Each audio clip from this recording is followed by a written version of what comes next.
Today, I'll explain a romantic drama film called The Sleeping Dictionary. Spoilers ahead, watch out. During the era of British colonial rule, young men were often posted abroad as administrators. One such man, John Truscott, a naive Englishman, arrives in Sarawak expecting a formal welcome. Instead, he's greeted by a local man, Balansai, who speaks English fluently. Balansai takes him to meet Henry Bullard, the district governor, who gives John a ride in a cart pulled by carabaos. Along the way, Henry remarks that John is overqualified for a post like this. John explains that his late father once served in Sarawak and had drawn up plans to educate the Iban people. Those plans were never realized due to his father's death in the war. John now hopes to fulfill that mission. Henry eventually brings John to his new home and mentions an invitation to a tribal gathering the next day. Before John can ask more about his duties, Henry departs, leaving him with questions. At the gathering, John is introduced to Malacca, head of the longhouse, and offered rice wine. He initially refuses, but Balansai warns that it's insulting to decline, so John drinks. When he looks at the woman who served at Selima, he's momentarily stunned by her beauty. Later, Selima performs a traditional dance with other local women, completely captivating John. Afterward, he's asked to entertain the crowd, so he recites an English poem no one enjoys. Embarrassed and tipsy, John pulls Balansai into a dance, to the crowd's delight. The next morning, Henry informs him that mining concessions have trespassed into local territory. The longhouse captured and beheaded Chinese miners before Henry arrived. He assigns John to retrieve the heads, but before they continue, Malacca and Selima appear. Henry announces Selima will live with John and take on wifely duties. John is confused, so Selima and Henry explain she is a sleeping dictionary, a local woman who lives with European officers to teach them the language through intimacy. Initially, John refuses, believing Selima is being forced. But Selima says she chose him willingly. Her mother had also been a sleeping dictionary and had her with an Englishman, making Selima half English. She wants to improve her English, and this arrangement helps. John agrees to let her teach him but refuses intimacy, which angers Henry and offends Selima. That evening, Selima stays at John's house but sleeps in a separate room. One day, Balansai plays a prank on John by bringing monkey heads instead of the Chinese miners, causing the tribe to burst into laughter. Selima, upset they're mocking John, walks out with him. Back home, John's chef, Famous, brings a young man, assuming John prefers men and might want him as a sleeping dictionary. Outraged, John angrily fires Selima. In response, Selima fires him and storms off. The next day, John finds Selima under the house, claiming she lives there now. He urges her to return to the longhouse, but Famous explains she can't. People would mock her for failing to seduce him. John clarifies that it's not about her, he simply doesn't believe in intimacy before marriage. He assures her he finds her beautiful and asks for a fresh start. Selima agrees. Later, John meets Henry's wife, Aggie, who bluntly advises him to sleep with Selima or people will assume something's wrong with him. That evening, John and Selima go over language phrases together. Though they've grown friendlier, they still sleep in separate rooms. Through the thin woven walls, Selima asks if he's ever been with a woman. John admits he hasn't, not until he marries. Selima jokes he'll be bad in bed and make his wife miserable.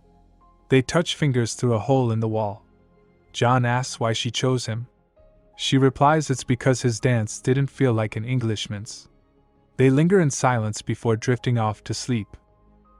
The next morning, as Selima and John play with local children, Balansai tells John it's pointless for his people to adopt English culture. John acknowledges the point but proposes a challenge. Whoever can hold their breath underwater the longest wins. The two head to the river and dive in. Minutes pass as the villagers watch. Balansai resurfaces first, irritated at losing to a foreigner. But his frustration turns to curiosity when John remains underwater twice as long before surfacing. John briefly gloats, then admits he used an oxygen tank. The clever trick earns him new respect, and he finally receives the Chinese miners' heads for Henry. That evening, John and Selma bond over childhood stories they've both read. Their lesson turns playful as they name body parts in each other's languages, touching one another gently as they go. When they reach the lips, John leans in, and Selma kisses him back. Their kiss leads to intimacy, and they sleep together for the first time. From then on, they share the bed more often, and John steadily improves in speaking the local language. One night, he asks why Selma always leaves after they're done. She explains that in her culture, waking up together implies engagement, something she assumes John wouldn't want. John is invited to dinner at the Bullets and meets their daughter Cecil, who plans to study the Ibon. She previously lived among them before returning to England. Cecil dismisses the sleeping dictionary custom as a myth. When Henry argues that such a custom can't foster more intimate feelings than mere convenience, John disagrees, which upsets Henry. Henry stresses that an English officer must remain loyal to duty, family, and country. Later, Cecil follows John, eager to learn about the Ibon people. During a land dispute competition, she notices Selma and attempts to photograph her. Annoyed, Selma asks John to stop her. Before he can, Henry calls him sick. Members of the Yakata tribe are washing up from the river. Henry finds it strange they're so far from home. Despite Aggie's concerns, John decides to travel upstream with Selma and Bellenside to investigate. Later, Aggie tells John that she and Henry will ensure his schools are built if he agrees to marry Cecil. John is surprised, and Aggie tells him not to make a quick decision. That evening, John apologizes to Selma for not stopping Cecil earlier. Hurt, Selma accuses him of being like every other man she's known. John defends their bond, but Selma points out that despite being half English, she still isn't good enough for him. Stunned, John walks away, leaving her in tears. The next day, John and the others travel to investigate the mysterious disease affecting the remote Yakata tribe. They find more sick people. An outsider tries to shoot John but misses. John and Bellenside track the shooter to a group of European miners collecting pure silver nearby. They return to the village, where they find Selma feeling ill, while the villagers have disappeared. When they return, they accuse John of bringing the disease. To ease their anger, John asks Selma to persuade them to share food, only to learn the Yakata tribe doesn't grow rice. John realizes the miners traded poisoned rice to clear the area for mining. The tribe's warriors then attack and wipe out the foreign miners. Alone in the village, John confesses his love for Selma, wanting to stay with her forever. Selma admits her feelings but worries they must flee to be together. John promises to find a way. The Yakata people present them with handmade bracelets as thanks, and Selma exchanges them between them as a symbol of their love. Back home, John speaks to Henry about marrying Selma, but Henry opposes. He reveals that he once left his own sleeping dictionary because of duty, despite loving her. John argues that duty led to his father's death for the sake of an old general's knighthood. This leads to a heated argument, interrupted when Aggie arrives to take Henry away. Meanwhile, Selma tries to convince her people to let her marry John. Bellenside warns her that if she doesn't give up John, the English will charge them with the murder of the miners. At the same time, Henry and Aggie offer John the option to return home for a year or face imprisonment. John rushes to find Selma but discovers she's imprisoned in the longhouse. Despite his attempts to free her, Selma must give him up to save him from being locked away. A year later, John returns to England and marries Cecil. On their honeymoon night, Cecil admits she knows about his sleeping dictionary, but assures him she's glad since he knows intimacy, while she's inexperienced. Cecil asks about Selma, and John reveals that she married Bellenside, as told in Henry's letter. John and Cecil soon return to Sarawak to continue his work, where they're welcomed by the first Ibon School's first class. John asks Cecil if she wants to teach, and she eagerly agrees. That evening, while watching a film with local officials, Cecil notices John staring at the locals outside the fence. At home, Cecil tries to seduce him, but it backfires, and she admits she's unhappy and jealous of what John shared with Selma. John reassures her that he wants their relationship to work as well. Their conversation is interrupted by Famous drunkenly knocking something over. Cecil demands that John fire him, but John argues that Famous has been with him since his arrival. Still, Cecil insists Famous dislikes her and prefers Selma. The next day, John takes Famous to Neville Shipperty, another British official, offering Famous as his new chef to appease Cecil. However, they discover that Neville has been abusing his sleeping dictionary, Tipong.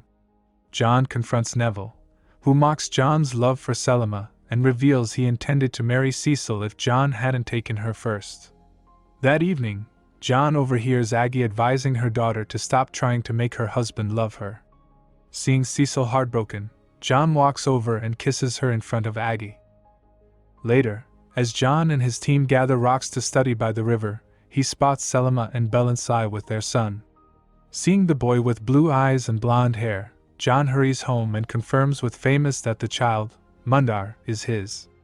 John attempts to bribe Famous into arranging a meeting with Selma, but Famous had already tried on his own. Unfortunately, Selma refuses to meet with John, so he instructs Famous to tell her that Tipong is hurt and needs her help. That night, Selma arrives at the house and finds John waiting for her. She tries to avoid him, but John pleads to see their son. Hearing the baby outside, Selma goes to take him away, stressing that they'd be executed if they were seen together. When John catches up to them, Selma insists that he's Bellensai's son now, as he was willing to marry her despite knowing she was pregnant. Still, she lets John see the baby, so he recites a fairy tale passage to Mundar. The next morning, Aggie catches John carving a wooden toy boat and assumes he and Cecil are expecting a child. John pretends he's preparing for when Cecil is pregnant, but Aggie quickly catches on. She tells him she stayed with Henry in Sarawak to prevent him from returning to his native girl and threatens John if he thinks of leaving Cecil. Despite this, John spends time with Selma and their son by the river, unaware that Neville knows about their meetings.